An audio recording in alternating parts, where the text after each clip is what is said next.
Hey, what is up, everybody, and welcome back to the Retro Pioneers podcast channel. Thank you guys so much for tuning in. This is one of our brand new segments. You might have seen this last week, but this is the Four Dudes Banter. Make sure you like and subscribe for more of this fun content every weekday. Well, not every weekday, every week and on Sundays. Guys, how you doing, everybody? Doing well, doing great. Thumbs up, Awesome. awesome. Mr. Rage Chris, how you doing, sir? What has been going on with you? What you've been playing lately? Give us a quick little rundown. Lately, I've been playing some Schedule 1 on the recommendation of Rorschach. Okay. Pretty fun. And a little tidbit about that is just that I had a little hiccup when I first started because it's one of those newer type of indie games. I had to actually restart the game after about 30 minutes because the game kind of crashed and I wasn't able to interact with anything. But that's Right. one of those bumps that you have to kind of go over with those indie games. But it was definitely a fun game once I was actually able to get into it. And what about you, Rorschach? What's something new you've been playing? Last week I was talking about Expedition 33, but it's very Souls-like, and some days when I come home, I'm just a little too tired to put myself through that. So I've actually been chilling out on Last Epoch this week. Big PoE2 guy, and just wanted to check out Last Epoch to see kind of how it competes. So been enjoying that. It's been a good game. But yeah, just chilling out on some ARPGs, really. What about you, Justin? Oh, man, I've been not really playing any games as of right now. It's just trying to get all these clips and videos done because we had a interview with a R&B artist by the name of Nico Nior, and just touching bases with her, people's getting everything situated as far as clips and stuff. Took most of my time, but this week I will be gaming. Good. Nice. Yeah, the Nico What about Noir you, bro? review was awesome. That was a good one, man. Yeah. Gosh, what haven't I been playing? I've been playing Oblivion Remastered. Going online looking at videos for armors and stuff like that. Towerborn. I've still been playing Towerborn on an Xbox Game Pass. Fun little side-scroller brawler. And South of Midnight, of course. I put it on pause because like so much other stuff's come out, but I'm gonna get through it this week and beat it. Yeah. But yeah, guys, moving on. That's kind of a little roundup of what we've been doing. We've got some news for you here. That's what we brought you here for. Rage Chris is our news specialist. He's going to give us about 5 stories today. Mr. Rage Chris, what is on the top of your list? What's that first story we're tapping into? Right now, for that first story, we got that Nintendo's virtual game cards and the game sharing that's been cut off. New features are not always the best when it comes from these console makers, and they're supposedly going to take off the ability to play on multiple Switch systems with this feature, and I think it's kind of controversial, so I thought it would be a great one to start us off on. I want to hear some of your thoughts, Rorschach, or what do you got going on when you think about these game cards, taking abilities away, but then also adding a different ability? I'm not fully wrapped into what's going on. Can you kind of give me just a bit of a breakdown of really what's going on with the card specifically? Yeah, so basically these game cards are going to allow us to have a digital card. So it'd be similar to like how you would input a physical card into your Switch system, but now it's digital. So you have basically one copy that can go from one Switch console to another, which is awesome because you're able to switch the game and play it on a different console without any friction there. But now with that feature, they're taking away the ability to just have your game account on the different Switch console and play it. So if you're in a household like mine with multiple Switches and other family members want to play it, instead of having the ability to have both play a game, without having to physically kind of, or without digitally, I guess it is now, remove the game card and put it into a new one, they're taking that ability away, and it seems kind of divisive since all the pricing and everything has kind of gone up. They should have kind of thought about that, maybe seen a way about implementing it or keeping it in. Got it. So that's kind of what's going on with those game cards. They're basically making what used to be a store-bought copy just a digital copy now, and instead of you getting a digital one to your account, you're basically getting a digital copy that you have to register to that device, so to speak. I mean, personally, I've never really. I think anytime any company does this kind of stuff, there's backlash. Same with like Netflix, and they got rid of the family sharing. And Nintendo's always built their fan base around couch games, couch co-op. So I personally don't see how a company like Nintendo needs to make more money penny pinching their very loyal customer base, purchasing multiple copies of the same game. I think really, like you're saying, all that really does is hurt families who maybe want to have Mario Kart in their living room and also in the downstairs room for other kids. So I'm a big proponent for the account stuff. I mean, that's why I use Steam. I mean, I can log into my account pretty much on any new computer and download stuff. I don't really stress over game saves like that anymore. It'd be interesting to see, how saves and stuff are handled with that. But I would say probably a thumbs down from me, as that kind of negates the whole point of a Nintendo console, in my opinion. Justin, what are your thoughts? And a lot. Nintendo sucks for doing this. Plethora of thoughts. Nintendo sucks for doing this because it's another cash grab method, and it's really unnecessary that they have to do this because of want more money and more sales on their products. But it really defeats the whole purpose of even owning physical. Do you guys think it's because of the Switch 2? Do you think that it's because they have a new console coming out and they don't want people to be able to just take their accounts over? They want you to have to rebuy everything for the new console, probably? Oh, most definitely. That makes a lot of sense. Most definitely. It's definitely because of the new proprietary, but it's to the point where it gets me heated because it's like you mentioned, they have a loyal fan base, right? Right now, Nintendo is the Apple of gaming. They like, look, we're gonna take something away, rather you like it or not, and you're gonna love it because shit, we Nintendo. Yeah, what are you gonna do? Yeah, what you gonna do about it? But overall, I'm just not very happy about it. But I'm not a huge Nintendo fan, so it would really be interesting to hear a huge Nintendo fan rant about this.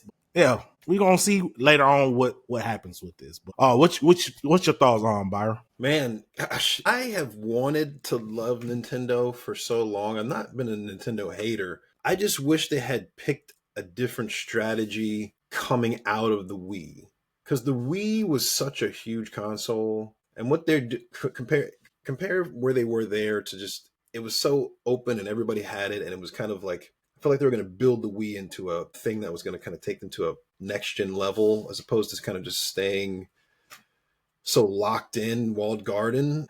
I just wish that, to me, this is just more of the same business practices where they're always about, like you said, being like an Apple type company, walling off the garden, keeping everything in Nintendo house. We don't have to make the console more powerful because it's a Nintendo game. You're just going to play it. And I just feel like that's always kind of shorthanded the customers when they are a company that makes a lot of money, and they could put a little more power in their console, make the ecosystem a little bit more open, just a little bit. And I don't know, this is kind of just more of the same. And I wish maybe this might be the final straw for some people, because they're raising the price of the console. Games are going to be $90 physically. Now they're saying they're doing this digital restriction on them. Oh, I don't know why they do this. They have so much of the market share. People buy so much of their stuff, but it's that Netflix effect where you get so greedy and you get so, but we just have to wall everybody in. We can't let people leave. They're here now kind of mentality. So it's like Shark said, it's a thumb down for me. I wish Nintendo would let some of their properties go out and be licensed by other people and be on other consoles, but it's not happening. Or remakes. They got so many wonderful classic games that they could be remaking, and they could take a page out of Bethesda's handbook here and look at how good Oblivion's doing. They didn't fix the bugs. They just did a remaster. People are loving it, and they sold that game for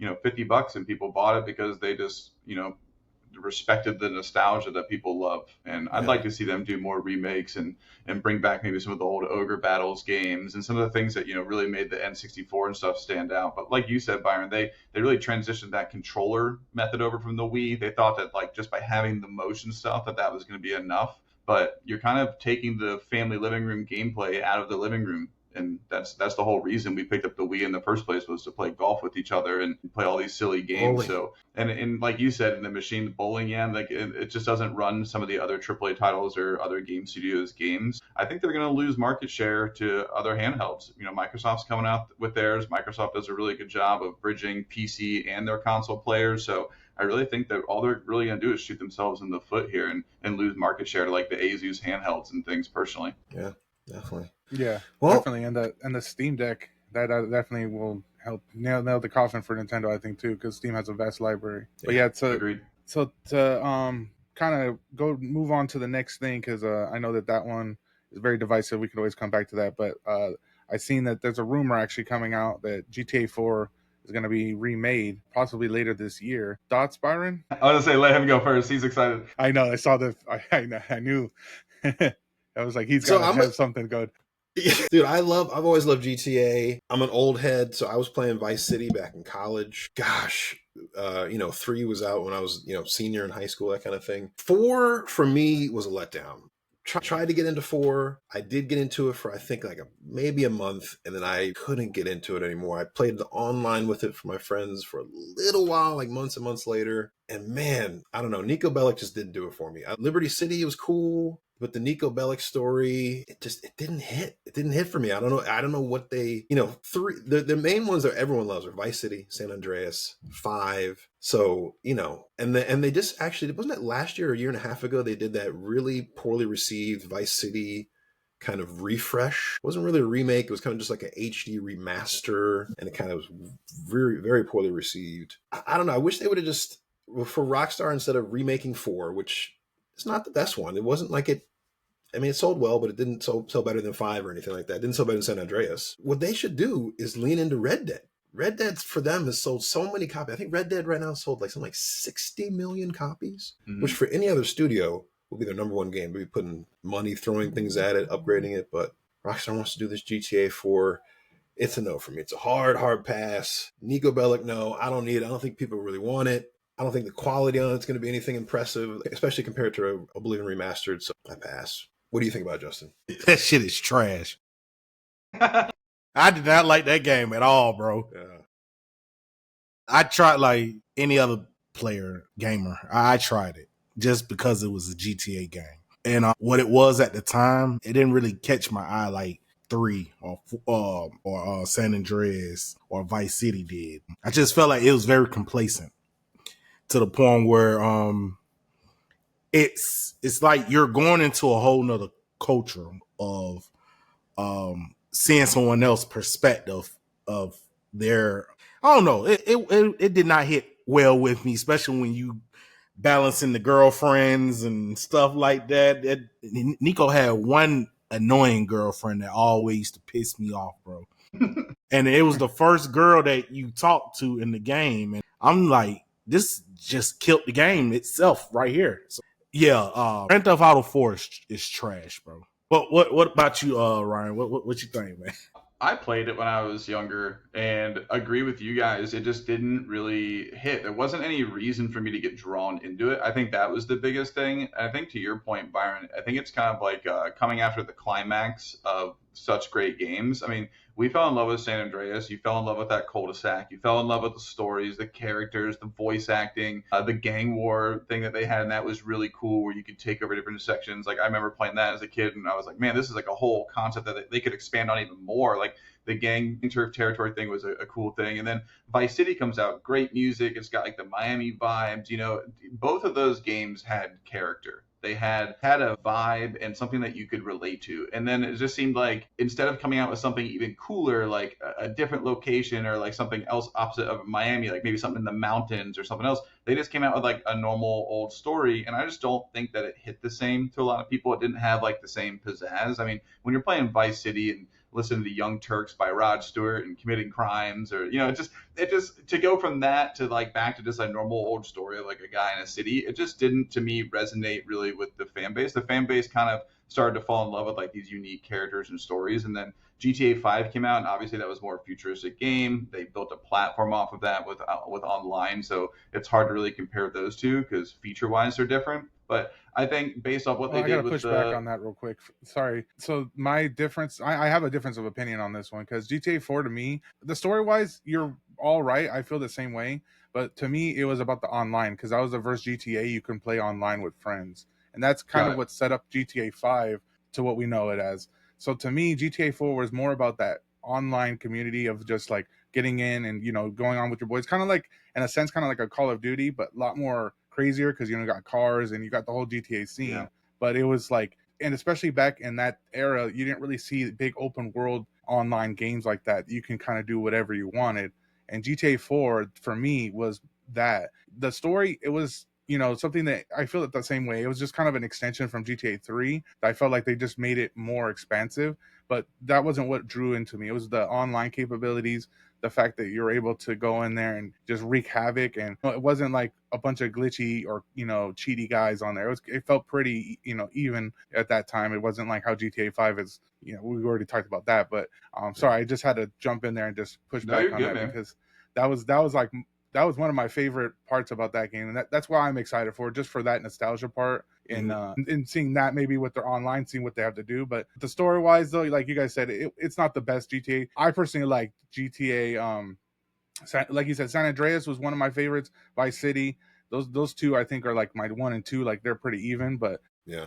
story wise, But yeah, for the online, you got to give it to GTA 4 for that one feature that it bring in GTA 5, and that's realistically why I think we still are talking about Grand Theft Auto to this day for the online component. And GTA 4 was that one that So kind it of was the bridge for online, really, which is see, I yeah, never got to experience that part on GT4 because I never really invested as much time. So that makes sense. yeah, Yeah. I mean, that came out later though. Yeah. Yeah. Real quick, I think we should just go around real quick. I always think this is fun. What would be your ideal GTA game they haven't made? So we'll just hit everybody real quick.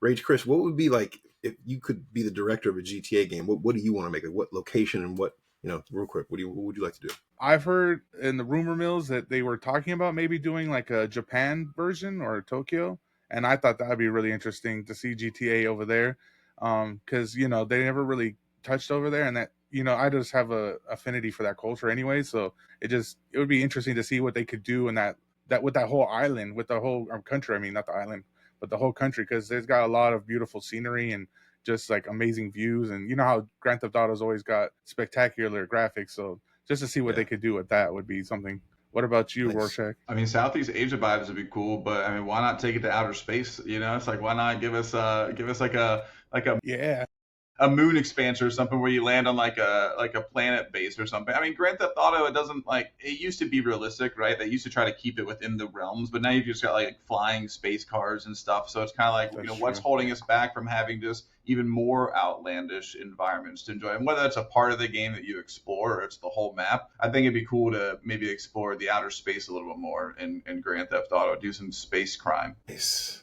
What about you, Justin? If I had to have a GTA game, man, it would literally have to be in New York. Back to New York again? Third time? I was gonna jokingly say the Bronx when you first started. Yeah, that's where I'm going with that. You see, the first one they didn't have it in the Bronx. This time they need to have it in Manhattan, the Bronx. Yeah, it need to be in New York again, but it just certain features it need to have, man, is what we have now, but in New York. Okay. That's what's up. Yeah. For me, I'm kind of like what Rorschach said. I don't want it to be outlandish, but I really would love if Rockstar would take a serious crack at a sci-fi GTA. For me, it doesn't have to be in outer space. And if you're going to do an outer space, it just needs to be on one planet. Put it in the year 2299. Set it on a place where it's just you're in that place and it's the future. You're giving me cars that don't fly but they hover off the ground. You're giving me like cyber implants, and basically I want a third person cyberpunk that Rockstar makes. I was just about to say that. That's cyberpunk really. with no parental controls, basically. Just like I want a lawless cyberpunk. Yeah, third person cyberpunk from Rockstar.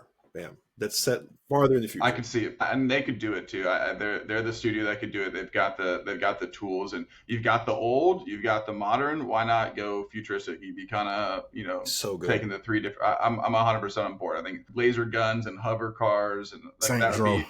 Gosh. But with like San Andreas attitude, I think that'd be like such a funny combo, man. Like that'd be hilarious. Yeah. Oh yeah. Yeah. What's the next topic? Yeah, we got. It's like, do you believe in aliens? Exactly. So the next thing I want to talk about is the fact that a lot of Steam users actually kind of want a new feature that they took away during the pandemic. They used to have the ability to download all your games updates at once with like a single like update all button, kind of like how you have on consoles, but they make it now where you have to do it by each individual game, and it goes off of your recently played, which is kind of frustrating when you have like me, I have a huge library and sometimes got multiple games that need updates, and you want to go start a game up and it's like, oh no, that got to do an update now. And I'm kind of used to what my consoles that I have them set to automatically update, so I don't really worry about that too often. So yeah, for me, that I wish they would do that. What about you, Byron? What are you thinking about that one? For me, this doesn't affect me very much because I'm still just a lame console gamer. Oh man. No, console gamers. I'm just still rocking my PlayStation and my Xbox over here, just sitting on the couch, big screen. He's gonna talk shit. No, I don't know what to say sometimes. It's funny that what ends up happening is the PC just starts walling. Everyone always wants to wall things off and change everything all the time. It's like they want to close their ecosystems off. They're just following the patterns of another corporation. So it sucks. Shouldn't be doing it. Should keep it open the way they had it before. I'll let the more advanced PC minds talk on this. I don't want to take up too much air. Okay. What do you think, Justin? Well, as a person who has thousands of games on Steam, I think it sucks that you have to update. I'm talking about, and I primarily use my Steam Deck more than I use my gaming computer. But it just, the simple fact, every time I turn on my Steam Deck, some shit always update. And it's not like a simple update. It's like 3 to 4 gigabytes of updating, man. So luckily I got fast internet, but it's just that would be a feature that would be greatly appreciated if they added it back, but it still wouldn't really matter. You know, it just, whenever you play a game, you just play a game. You just gotta wait for it. But yeah, they need to bring it back, if you ask me. What about you, Warstrap? I mean, to me, when it comes to features like this, you have to ask yourself why they did it, right? And as somebody who's worked in development and web development stuff for a long time, there could be a reason on the back end that we don't understand, maybe from a development side. Like maybe all the games were updating and people's hard drives weren't full. So on the back end, they were getting a lot of data that downloads were stopping because people's hard drives were full. Or maybe there was an issue on Steam where things weren't getting updated properly because it was trying to figure out which one. So maybe, who knows, maybe there's an actual, reason behind why they did that. Now you can go in on Steam and mark each game individually to be auto updated, so you can still bypass that. But to everyone's point, you've got 200 games, now you got to go in and mark that for all 200 games. So it's just another step for the user. But I'm very much the kind of person where I uninstall a lot of games in between when I'm not playing them, just because I do a lot of marketing and media and stuff. I've got like 48 terabytes worth of stuff on my computer across 3 hard drives. So I have like for me, storage is everything. So I appreciate things not auto updating. I like being in full control of everything. But like you, Justin, I have fast internet, so I can manage that. For other people who may not have quick internet and they like to keep things up to date, I think you just got to manually go in and make sure that your top 20 games are up to date, and maybe they'll bring it back. It was a nice feature. It used to be nice when I could just click update all, walk away, and come back, and things were good to go. So I'd say I'm in the middle on it, just because as a dev guy, there's probably a reason. But right, I would love to have it come back for sure. Yeah, that's something that we all would. It's a nice quality of life feature that would be 100% nice. Let's see. So now that we've talked about that, let's talk about limited run games. This kind of goes back to the Switch. They're saying for all their Switch 2 games that Limited Run Games is making, they're going to make them all actually be physically on their cartridge. The only exception is third parties that are not willing to do that, like an Ubisoft or an EA, but they just want to use a little game data just to unlock the game. But I think that's kind of a win for physical games, but we'll see how long this plays out, because that's just limited run games. Byron, do you have any thoughts on that? More Nintendo. Yeah. Oh, Nintendo. So they're going to make cartridges truly physical. Can you expand on this a little bit more for me? Yeah, so right now, depending on the developer, they can either choose to use so Nintendo has different size cartridges, but the biggest one that they offer is 64 gigabytes. But with that cartridge, the game studio needs to purchase these cartridges, which Nintendo doesn't make them for free, and then it adds to the cost. But I think if you use the cartridge but you use it without putting the full game on there, like you use a smaller one, it's a smaller cost. So I think they have like an 8 gigabyte one and the 64 gigabyte. If you use the 8 gigabyte one, you can put smaller game data to just unlock the game, almost like if it were just a digital game, but you actually have like a physical cartridge. Where like Nintendo with their first party games, they put the full game data on there, so you actually realistically can still play the game without having to have internet connection. So that's kind of the reason for why a lot of people want to see more games fully on the cartridge, because you actually get to physically fully have it. And they're going to be limited, not to interrupt you, Byron, but you said they're going to be limited?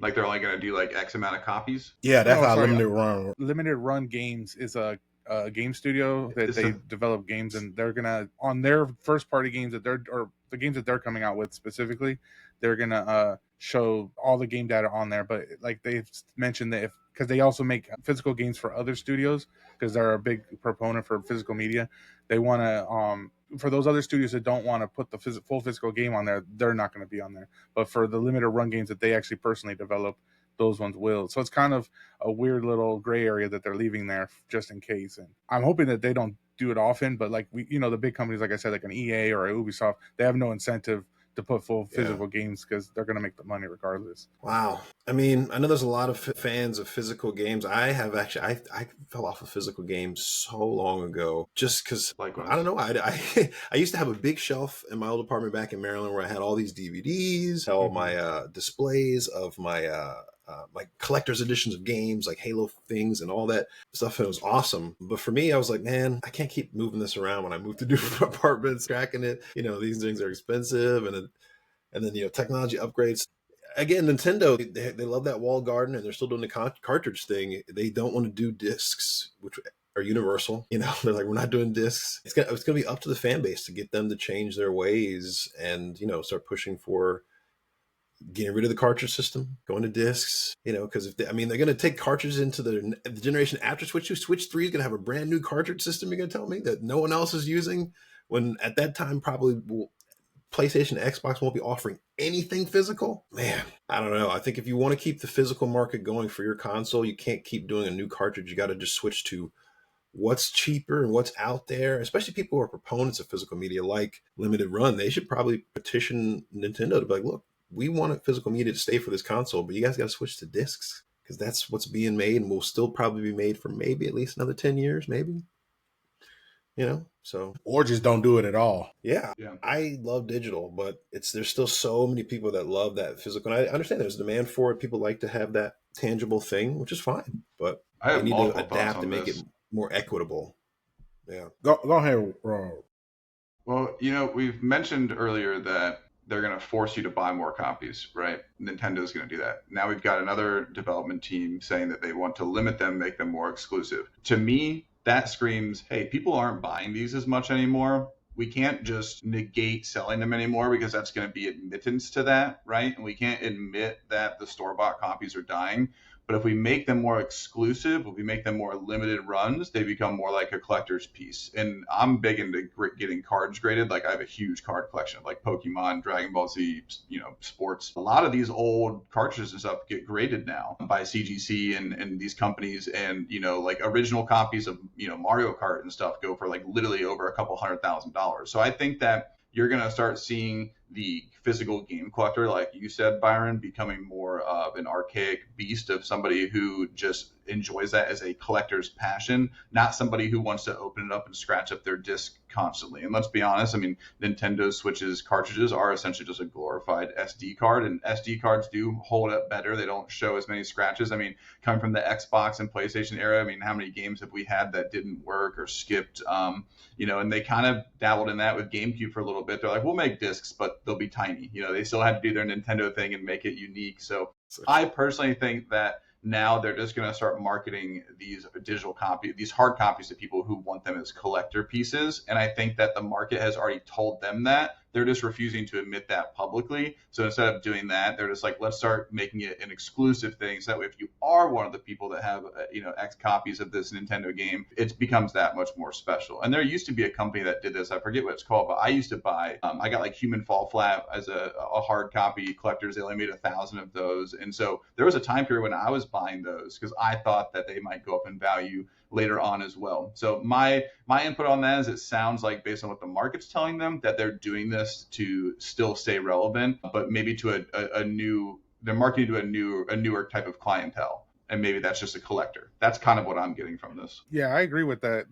They seem like they're catering to the collectors because that's the ones who still want physical games. But the mass, like to Byron's point, a lot of people, like even me myself, I like having a digital copy just because it's convenient. You can take a whole game library with you. Like my Steam Deck, I don't have to worry about bringing cartridges or nothing. All my whole Steam library is with me. I mean, granted, I can't play every game on Steam there because, you know, the Steam Deck is limited with the power, but the majority of the games I can play, and it's nice to be able to have that flexibility. You know, if I want to feel like playing another game off the fly, I could just download it right then and there and not be like, oh, did I bring the cartridge? Did I bring, you know, especially when I remember like Game Boys, how those had the cartridges as well. And you're like, oh, man, I forgot the game. I guess I'm not playing anything. So yeah, that's definitely something I'm thinking about too. So not to cut that one off short, but I have something else kind of interesting to bring up. It looks like on June 11th, for us PC players, they're going to bring out Stellar Blade. And I'm kind of excited for that because I want to see what they can do in the community right there. Justin, you have any thoughts on that one? Yes, sir, I do. About time. Yo, I've been I'm real keen on not wanting to buy PS5. I hate Sony with everything in my power. Nothing against no Sony player, PS5 players. I used to be a Sony player, but Sony fucked me on a lot of money to the point where they banned my account for no reason, and I lost thousands of dollars worth of merchandise that I bought for them. Xbox did the same exact thing, but they kind of like worked with me to the point where they unban me or whatever case maybe. But it's to the point where I'm excited that these games are coming to PC.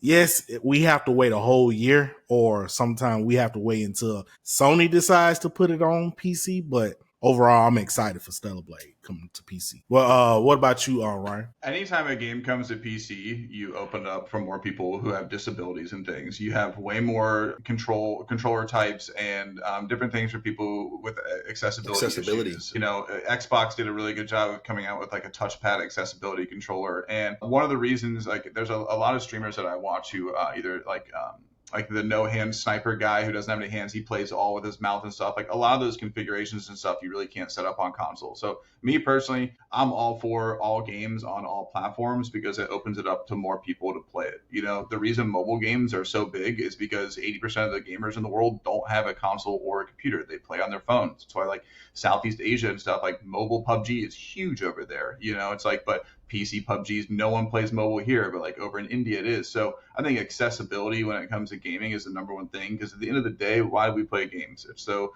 we can all meet guys and gals like you and we can all hang out and have a good time. And the more opportunities that people have to get their hands on titles that they love and play on a platform that works for them, I think that's always going to be a win. And Sony's always done a really good job of isolating their stuff into Sony only titles. And, you know, I'm the kind of guy who I might want to play something, but I'm not going to go out of my way to buy a $500 console just to play one game that I may not really want to be fully invested into. You know, there used to be like this dragon game that was going to come out on Xbox a few years ago, and it was like you were supposed to have a huge dragon that roamed around with you. And I was like convincing myself to buy an Xbox for that game specifically, and then that game got wiped and it didn't get developed, and I ended up not getting an Xbox. But the fact that I even had to consider buying a different platform for a Microsoft game when all of their stuff is on the Microsoft Store on PC, that was just a little confusing to me. So accessibility to me is always a positive. Nice. What about you, Byron? Excuse me, sorry. First of all, shout out to accessibility. Great point there, Rorschach. That was, I mean, very well said, because that's a big thing. You know, you have to remember, a lot of people don't always have all of this to use. And man, that just, the PC really opens it up for everybody. I know Xbox and PlayStation have in the recent years come out with new controllers, but still, I'm not sure if that's enough, but the PC really opens it up. I'm a fan of everything being on everything also, too, as someone who wants to eventually have a PC that can run things at a higher frame rate and really get that super sharp, super crisp image of the high-end GPUs. I'm a fan of it. I was a big fan of Stellar Blade on PS5. I think this game, just a little critique, would have been even bigger, a larger title, had they just made it a custom character. I think the sexiness of the character limited it in that scope. It's not a problem for me, obviously. The character looks good. But I think if they've wanted that the game to really have been like a potential game of the year, talk about like big action title, because the game is really one of the best action combat games you will ever play. The animations, the open world, the way it looks on just the PS5, you're like, gosh, what am I looking at? Even in the performance mode, it's just crisp. But if they gave you the opportunity to make your character look how you want, I think that game could have soared to like, you know, talking 80 million, 60 million copies, something. I do want to put this out there though. When it do come to PC, we're going to mod it. Oh yeah, mods are going to be, you wouldn't be able to look at the mods. The mods are going to be ridiculous. You're going to be like, okay, guys, calm down. Listen, guys, just everyone calm down. Just go to P-Hub. It doesn't take long. give him like 2 weeks. Give him like 2 weeks. Days. There'll be some extended slider mods, you know. It'll be, it might be like 18 hours. But that's a good point that you make. It's like the difference between playing a game where you're playing a character or you are the character. You know what I mean? It's like, do you want to play a game where you're playing a story, or do you want to be the story? And I think that anytime that you get to be the story, it's like that in last Epoch and PoE 2. You know, it's like you go to the character screen, they have one character because like all their armor has to fit that model. But it's like, couldn't you at least keep the same body, but maybe give the player the opportunity to change the face and the hair at least a little bit, so they at least feel like they get to make their character. That's one of the big reasons why people go to MMOs so much, is because they just have way much more control. They get to build their character. You actually feel like you earned all that, where you're not feeling like you're playing through a storyline, if that makes sense. Yeah, and the story of this game is it's not like it's The Last of Us, where these characters are like, these are dramatic, hardcore written characters that, like, this is the character. Eve could be anyone, Yeah. She could be any man, woman on the planet. It's not like Yeah. What about you, Chris? Yeah, I'm looking forward to seeing it on PC. Like you guys said, it makes it better when you have more options to play games. And, Microsoft has made it clear that they're going to put all their games on other platforms. I think it's going to force Sony to do the same. And it might make them look at their launches of when they release it on their platform on the PlayStation, like to shorten that to when it comes to PC because of that. And I'm glad to see it. And Stellar Blade looks like a killer game. I'm looking forward to playing it more specifically on my PC because, like you guys said, those mods, they like to see what they could come up with. It's always funny to see them, and make sure the kids are asleep. Yeah, no, definitely not. We'll have somebody. Kids. We'll have somebody make a Byron mod. We'll have somebody make a Byron mod so we can just play as Byron instead. We'll just swap them. That would be awesome. That would be actually. With the outfits too. Can I wear there's an idea. There's an idea of a service. You want to play yourself in a game where you don't get to make your character, pay us and we'll make a mod for you where you get to be your black hat on. Just put my head on her body. Don't change anything else. Yeah, perfect. Yeah. Perfect. Just like real life. What else you got for us? Oh, let's see here. Man, that's crazy. Another thing we got another rumor that Max Payne 3 might be bundled with Max Payne 1 and 2. But it's just a rumor. There's nothing hard pressed on that one. And as far as that's pretty much what I have for most of our gaming news here. Just want you to let y'all know that if you guys want to follow me at Rage Chris, for more updates and stuff, I tend to post on Threads. I'm trying to get better at posting on YouTube, but that's a work in progress, like everyone. What about you, Byron? Got anything going on? Oh, of course, always. Yeah. As always, come back to the Retro Pioneers podcast. Don't forget to like and subscribe to this video and share. Every Sunday we have interviews or either hangout, and then Wednesdays we've got 4 Dudes Banter. Also, check out the Odd Not Couple. That's my podcast with my friend Allison, my fellow actor friend. We talk about what it's like trying to audition here in Hollywood. We talk about Hollywood news, what's going on in life. We're going to start hitting on what's happening in social media. What about you, Mr. Justin? Man, same old, man. Just producing and making clips. Yeah, man, just everybody watching, go follow our Facebook page, Retro Pioneers Podcast, and help us get up to 100 so we can stream and go live on there. And man, just enjoying doing these contents with fellow friends and fellow content creators, and just making something was a thought into reality. What about you, Ryan? Oh, man, well, first I just want to say thanks for including me. I love being around people who create and do something. Whether I'm after work, I'm always either playing games, making videos, or doing my photography, as you know. So being able to sit down and chat up with 3 other individuals who are like-minded or willing to create something each week is awesome, because you really don't find people who are motivated to do that kind of stuff each week. So I just want to say thank you for including me first off. But yeah, man, just taking pictures, just helping the family run the jewelry business, just staying busy, just enjoying the city, enjoying the weather. My dog got into the trash today, so he's in trouble. He didn't get any cheese at the market today on his walk, so having to be a dog dad myself. He's on the chair next to me in timeout right now. But yeah, man, just making art, playing games, and just chatting up with the boys, man. That's what I'm just trying to do each week and just enjoy my life. Chris, to your point on the Max Payne thing, I think that's pretty cool, man. I got a good friend of mine, Scrimp, who always plays games, and he always hops in on like Divinity Original Sin 2, for example, or hops in on like Witcher 3. And his first thought always is like, do I need to play 1 and 2 so I can understand the storyline? So I think anytime these new games are coming out, and you've got games that have been out for a long time, like, why not bundle them in and just give the downloads to people to see if they can explore the whole world? Because you got games that are maybe $10, $15 extra. Why not just bundle them in? That kind of stuff would justify a more of a $69.99 price range versus. And I mean, Tomb Raider did it, so why can't everybody else do it? Yeah, I'm a thumbs up on that logic, because you're basically saying like, hey guys, I know here's many hours of games that you need to play before, but instead of encouraging you to buy something 10 years later, why not just introduce them to your world, day one? Because I know a lot of people who would start off on game 1 and learn why it's worth playing game 3. And Max Payne 1 and 2, those were good games. When I was a kid, I mean, those were good games. Yeah, They were fun to I'm play. way more hyped for those than I am for any GTA 4 remaster. Those Agreed. way higher on my radar. Hey man, than- after what they Yo, did with Vice City, what are we gonna expect that again? No, I mean, kind of what they did with Oblivion, Bethesda is kind of like the gold standard. Kind of coming out of the remake after what they did with Oblivion, you kind of got to really have your stuff together before you do it. It seems to me like Byron, what they did with Vice City is they used that new NVIDIA AI technology, that upscaling stuff, and they literally just upscaled all their textures, and they kind of just re-released it as like a buggy, upscaled, textured mess. And they were just like, oh, nobody will notice. And gamers are like super meticulous and will notice in about like 4 minutes. So Yeah. it took us all of 10 minutes after playing the game to be like, what is this piece of garbage? See, it's like, the whole thing is exactly what you just said, but try to bring it out and make you spend $60 for the game.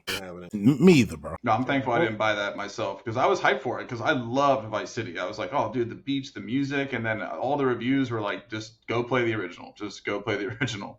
Deal with the graphics. Yeah, I don't think it was made by Rockstar. I forget the name of the studio, but the studio that remade that trilogy, the GTA 3, Vice City and San Andreas, I think it was made by a different studio, and I don't think they put that time and energy that they needed to actually make it like a really good like remake. So it kind of fell flat, and they thought maybe if we bundle it, it'll be worth it. But I don't think it really was. It wasn't. It didn't play well at all. You guys are right on that one. How are you gonna let another studio do that too? Like those are your babies, those are like your children, and Right. you're like Rockstar's pretty big, so for them to outsource that seemed like it was more of an afterthought. Like we could get this done if we just paid somebody else to do it, and that almost makes me even more convinced that they just used a lot of that new AI upscaling because around the same time Vice City came out, about a year before that, NVIDIA was all over their new AI upscaling. Take your game's assets, scale them up for 4K, and my friends and I were both like, we were all just like, yo, there are going to be some bad games that come out because of this. Because people are going to, it's like a Band-Aid. It's a Band-Aid to the work. Like, let's be honest. It's like somebody saying that AI is going to take your job. It's like, yeah, an AI might be able to get the picture, 80% of the way there, but you still got to go in and polish and fix up, the 7th and 8th finger that spawned on the hand. And, it's like, you still got to clean the image up, add your text. Like, AI is not always going to be able to just do the job for you. It might help you. But it's just the technology is not there yet for you to be able to just plug your game in and it just upscale and be good. Yeah. Well, that's the funny thing though, because they did outsource it, but just like with Oblivion, Rockstar, even though when you outsource, you're still the producer on that game. It's still your property that you hold. And so there are still people at Rockstar who are looking at assets and they're calling in weekly and all kinds of stuff because they have to pick the company assets. So just like with this Oblivion one, the reason why it's successful because number one, they let that studio have some autonomy, but the production of it also stayed on them and they made sure that they weren't dropping the ball. Like with Oblivion Remastered, they didn't do it on the Creation Engine. It's on Unreal Engine 5. So already they're using a better engine. And then that company, they wanted to make some subtle tweaks in here, like the added sprint, which, Bethesda maybe wouldn't have been thinking about, but they let them do it. They're like, it makes sense. So we're going to let them do it. And so like Rockstar they let this company do it and they fell off on the production because Rockstar, they could easily help a company produce a game. They got billions of dollars. Yeah. It's they willing to put a child in jail for leaking their damn game. They willing to put money up to make a remastered game. Dude, like I said, with Red Dead for any other studio would be their number one title. Like Red Dead has sold, I gotta look this up. I mean, if anyone can look it up faster, it's gotta be like 60 something million copies. It's huge. But they're just like, especially when they introduced the undead too. Oh yeah, the Undead Nightmare. They kind of introduced, they didn't really do it like they did in the first game. It was kind of just a PvP mode as opposed to being a PvE mode. So like Red Dead was supposed to have a whole thing. In Red Dead, they were saying you're going to be able to heist trains. You're going to be able to have your own storefront when you're in your world, and you're going to all be able to own properties. And none of that stuff has come to fruition, which is sad. Yeah, I think sad. For that one, real quick before that you guys go though, I just want to let you know that I think that they just did a money grab because they were saying how some of these other companies were doing remakes and they just kind of wanted to throw something out there from their old titles that they didn't really put all the time and energy like they do like a GTA 6. But anyways, yeah, go ahead, Justin. My bad. I just wanted to throw that out. No, you good because you're absolutely right. That was just a money grab that they wanted to have something that can sell, but they didn't want to put forth the effort into doing it. So they paid a third party company to do it and it flopped. So it's like, well, shit, we ain't do it. So, hey, you can't blame us. right? They the one that tanked it. So hey, Yeah. look, we already rich, so we ain't worrying about that. So, That was them. but yeah, not go us. ahead. Hey, that was them. But yeah, go ahead and send us off, Byron, man. Of course. Guys, that was another episode of Four Dudes Banter here at the Retro Pioneers podcast channel. Don't forget to like and subscribe. Follow us on all of our platforms everywhere. Check us out next week. Stay tuned. Peace. Peace. Peace. All right, fellas.